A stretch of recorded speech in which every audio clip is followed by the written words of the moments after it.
नमस्कार दोस्तों। आज अपन बात करने वाले हैं दृष्टि विकसित भारत की, यानी कि जो हमारा विजन है विकसित भारत का, उसके बारे में आज हम इस डॉक्यूमेंट में चर्चा करने वाले हैं। राजस्थान की परिकल्पना के बारे में हमने कल चर्चा की थी पिछले वीडियो में। आज अपन पढ़ने वाले हैं विकसित राजस्थान 2047 का क्षेत्र। यह विजन दस्तावेज 13 चिन्हित क्षेत्रों में विशिष्ट रोड मैप प्रदान करता है, यानी कि ये जो है इसी साल की आर्थिक समीक्षा के लिए और बहुत ज़्यादा इम्पोर्टेंट है, जो नीतिगत निर्णयों, निवेश प्राथमिकताओं, संरचना परिवर्तन और 2047 तक प्राप्त किए जाने वाले लक्ष्यों का मार्गदर्शन करेगा। विकसित राजस्थान विजन 2047 के 13 क्षेत्र में हमारा क्या विजन है। पहला है कृषि, दूसरा है स्वास्थ्य, तीसरा है शिक्षा, चौथा है सामाजिक सशक्तिकरण एवं समावेश, औद्योगिक खनन एवं आर्थिक वृद्धि। अगला क्षेत्र है पर्यटन एवं सांस्कृतिक विकास, आधारभूत संरचना, जल सुरक्षा एवं अनुकूलता, पर्यावरणीय स्थायित्व एवं जलवायु अनुकूलता, ग्रामीण विकास, शहरी विकास, प्रभावी शासन एवं सेवाएं, वित्तीय प्रबंधन एवं नाग आर्थिक नीति। अब एग्जाम में सवाल आ जाएगा कि आपको वो 4 MCQ दे देगा और बोलेगा कि विकसित भारत के विजन में इन 13 में से कौन सा क्षेत्र विजन में शामिल नहीं है। ये चार्ट आप याद कर लीजिएगा, चाहे तो स्क्रीनशॉट भी ले लीजिएगा। अगला है राजकोषीय प्रबंधन और आर्थिक नीति। राजस्थान के प्रमुख क्षेत्रों में रणनीतिक हस्तक्षेपों के माध्यम से सतत एवं समावेशी आर्थिक विकास के लिए एक महत्वाकांक्षी दृष्टिकोण निर्धारित किया गया है। कृषि में तकनीकी प्रौद्योगिकी, औद्योगिक उत्पादन का विकास, नवीनीकरणीय ऊर्जा में निवेश वृद्धि, पर्यटन को बढ़ावा देने के लिए राजस्थान की समृद्ध सांस्कृतिक विरासत का प्रभाव उपयोग इस विकास की रणनीति का मूल आधार है। इसके अलावा मूलभूत बुनियादी ढांचा, स्मार्ट शहर, औद्योगिक समूह और एक मजबूत डिजिटल पारिस्थितिकी तंत्र का केंद्र विकास, नवाचार और उद्यमिता के केंद्र के रूप में राज्य की स्थिति को मजबूत करेगा। राजस्थान की अर्थव्यवस्था विभिन्न क्षेत्रों में मजबूत वृद्धि और संरचनात्मक सुधारों को दर्शाती है, जैसे सकल राज्य घरेलू उत्पादन यानी कि GSDP, यानी कि जो आपका GDP जब आप राष्ट्र का निकालते हैं, नेशनल लेवल पे निकालते हैं तो वो निकलता है GDP, लेकिन जब आप स्टेट का ग्रॉस डोमेस्टिक प्रोडक्ट निकालते हैं तो उसको हम कहते हैं GSDP। ये बात करता है प्रति व्यक्ति आय यानी कि PCI, पर कैपिटा इनकम के आंकड़ों को दर्शाया जाता है। प्रचलित कीमतों पर GDP वर्ष 25-26 में 18.7 लाख करोड़ का अनुमान है, जो बीते वर्ष 17.1 लाख थी, जिसकी ग्रोथ रेट 10.24% दर्शाती है, जिसकी आधार वर्ष 11-12 है, और 24-25 में ये 9.4 थी, जो बढ़कर 9.82 करोड़ तक पहुंच चुकी है। जैसा मैंने आपको बताया था कि अपन को मोटे मोटे आंकड़े याद पहले करने होते हैं, तो ये क्या कहना चाहता है, ये कहना चाहता है GSDP एट कांस्टेंट प्राइस और एट करंट प्राइस, ये आ जाएगा 25-26 और ये आ जाएगा 24-25। तो अब ये क्या कहना चाहता है, ये कह रहा है कि आपका जो 25-26 में है वो करंट प्राइस पे 18.75 लाख है, और पिछले साल वो करंट प्राइस पे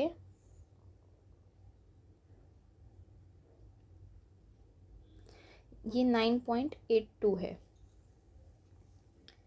और जो आपका पर कैपिटा इनकम है PCI, वो कांस्टेंट प्राइस और करंट प्राइस,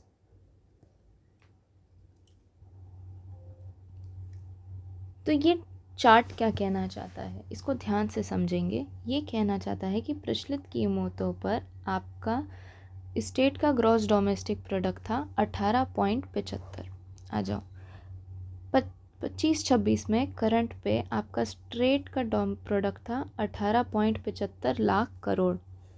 वर्ष 2024-25 में ये था 17.1 लाख करोड़, यानी कि 17.1 लाख करोड़।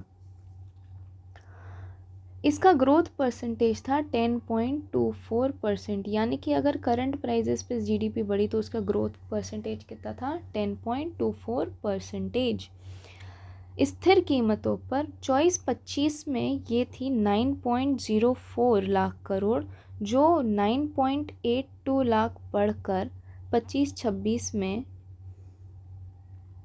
प्रचलित कीमतों जो 25-26 में 9.82 लाख करोड़ तक पहुंचने का अनुमान है, तथा इसका ग्रोथ का परसेंटेज है 8.66%, कि हमारी जीडीपी कितने पे बढ़ेगी, 8.66% पे बढ़ेगी।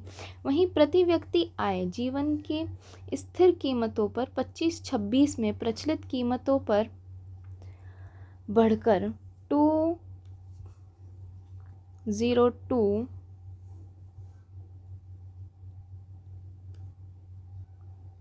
349 हो गई, और इसका ग्रोथ परसेंटेज कितना है, 9.32%।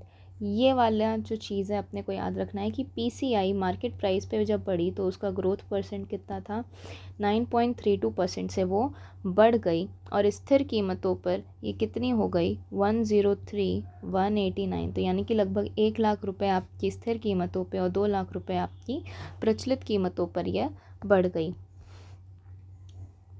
यह संकेतक राज्य के संतुलित आर्थिक प्रगति की ओर इशारा करता है, यानी कि ये जो है इस पैराग्राफ का सार है कि आपका जो ग्रॉस डोमेस्टिक प्रोडक्ट था स्टेट का, वो स्थिर दरों पे था 9.04 लाख, करंट दरों पर था वो 17.01 लाख, 25-26 में ये था 9.82, जो करंट पे बढ़कर हो गया 18.75। इसका ग्रोथ परसेंटेज है 8.66, इसका ग्रोथ परसेंटेज है 10.04। आपका पर कैपिटा इनकम लगभग 1 लाख रुपए था आपका कांस्टेंट दरों पे, और 2 लाख रुपए हो गया आपका करंट दरों पे।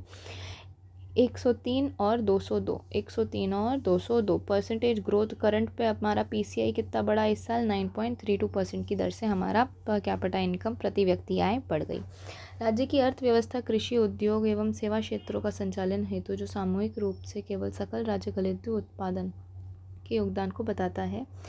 कृषि क्षेत्र में फसलें 25.74, जलापूर्ति निर्माण शामिल है जिसमें योगदान 26.55, सेवा क्षेत्र का 46.71 से बड़ा योगदान है। ये एक चार्ट के फॉर्म में इसको समझाया हुआ है।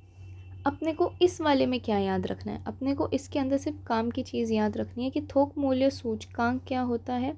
ये WPI है, ये हमारे अंदर जो खुदरा महंगाई है उसको नापने के लिए यूज़ किया जाता है। इसका आधार वर्ष है सन 1999 और 2000।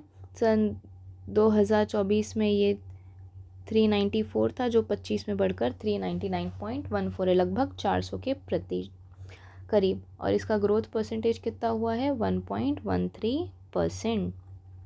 जो उपभोक्ता यानी कि कंज्यूमर प्राइस इंडेक्स है, उपभोक्ता मूल्य सूचकांक है, इसका आधार वर्ष बदलकर 2016 कर दिया गया है। वेरी इंपॉर्टेंट चीज़ जो नोट करने वाली है कि जो CPI है उसका आधार वर्ष अब वर्ष 2016 है, जो कि अलग अलग क्षेत्रों में नापा जाता है। राज्य के विभिन्न केंद्रों में मूल्य वृद्धि को दर्शाता है। इसमें गत वर्ष की तुलना में अलवर में 2.02, भीलवाड़ा में 2.62, जयपुर में 1.88 और राष्ट्रीय स्तर पर 2.75% की वृद्धि दर्ज की गई है।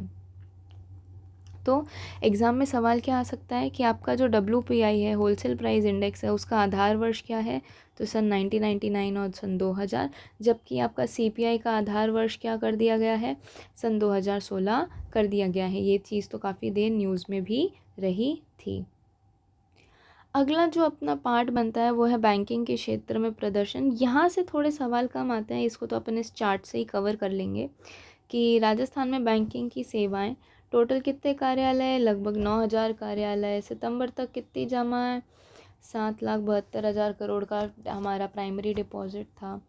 6,91,943 करोड़ तक के ऋण दे चुके थे। लगभग 11% जनसंख्या पर बैंकिंग कार्यालयों की संख्या, 92,709 प्रति व्यक्ति बैंक जमा, और प्रति व्यक्ति बैंक ऋण इतना कुछ खास नहीं है। यहाँ से सवाल मैंने तो आते हुए नहीं देखे हैं ट्रेंड अभी तक। अगला जो क्षेत्र आता है वो है कृषि और खाद्य प्रणाली का रूपांतरण। तो इसका चार्ट अपन अगले वीडियो में देखेंगे कि कितना परसेंटेज ऑफ जीडीपी इस सेक्टर के अंदर है। साथ ही हम कृषि से जुड़ी महत्वपूर्ण योजनाओं के बारे में बात करेंगे। जितनी भी आपकी महत्वपूर्ण योजनाएं हैं, चाहे वो बीज स्वावलंबन योजना हो, नमो दीदी योजना हो या कृषि ऋण योजना, ये सारी हम इसी आर्थिक समीक्षा से कवर करने वाले हैं। तो जो आपका टॉपिक होता है कि योजनाएं कहाँ से तैयार करें, वो इसी आर्थिक समीक्षा से हम अगले वीडियो में तैयार करने वाले हैं। इस वीडियो के लिए इतना ही। धन्यवाद।